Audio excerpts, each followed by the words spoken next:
प्रणाम महामंत्री।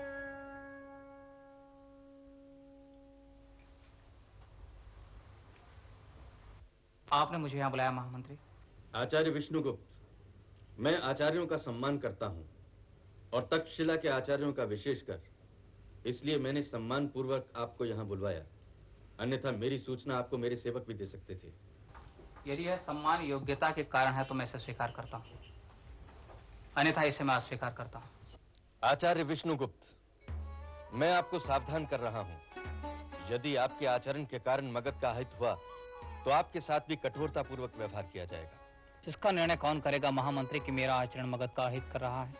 विष्णुगुप्त, यदि आपकी मगध के प्रति निष्ठा आपको बाध्य करती है कि आप मगध की संकुचित राजनीति का हित करने वालों से कठोर व्यवहार करें, तो मेरी इस धारा के प्रति निष्ठा मुझे बाध्य करती है कि जो जो इस धारा के हित में बाधक हो, कंटक हो, उनके साथ मैं कठोरता पूर्वक व्यवहार करूं और आवश्यकता पड़ने पर उनका विनाश भी।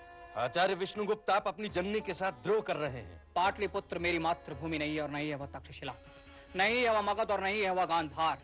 हिमालय से मां के गर्भ के साथ साथ एक संस्कृति के गर्भ से भी जन्म लेता है, और जिस संस्कृति के गर्भ से मैंने जन्म लिया है उसका नाम है भारतीय। जिस धरा पर मैंने जन्म लिया है उसका नाम है भारतवर्ष। दुख है मुझे कि मुझे आपको और राज्य निष्ठा के अंधों को स्मरण कराना पड़ रहा है कि नंदवंश मगध नहीं और मगध नंदवंश नहीं। दुख है मुझे कि आप जैसे विद्वान पुरुष भी जब जब अवांछनीय राजकुलों पर संकट आता है तब तब उसे राज्य संकट अथवा राष्ट्र संकट की संज्ञा देते हैं। महामंत्री, मैं फिर एक बार आपको स्मरण कराता हूं कि नंदवंश मगध नहीं है। मगध इस राष्ट्र का एक अभिन्न अंग है, और यदि विष्णुगुप्त चाणक्य राष्ट्रद्रोह करे तो वह मृत्युदंड का भागी होगा। और यदि आप जर्जर हो रहे नंदवंश का पतन नहीं देख पा रहे तो उसे मगध के हित की संज्ञा मत दीजिए महामंत्री। और यदि फिर भी आपको लगता है कि मैं अपनी जननी के साथ द्रोह कर रहा हूं तो एक दिन आपको अपना व्याकरण भी बदलना होगा। और जाते जाते विष्णुगुप्त चाणक्य इतना कह जाता है कि जो जो इस राष्ट्र की एकता व उत्कर्ष के मार्ग में बाधक हुआ वह नष्ट होगा, उसका विनाश करूंगा मैं।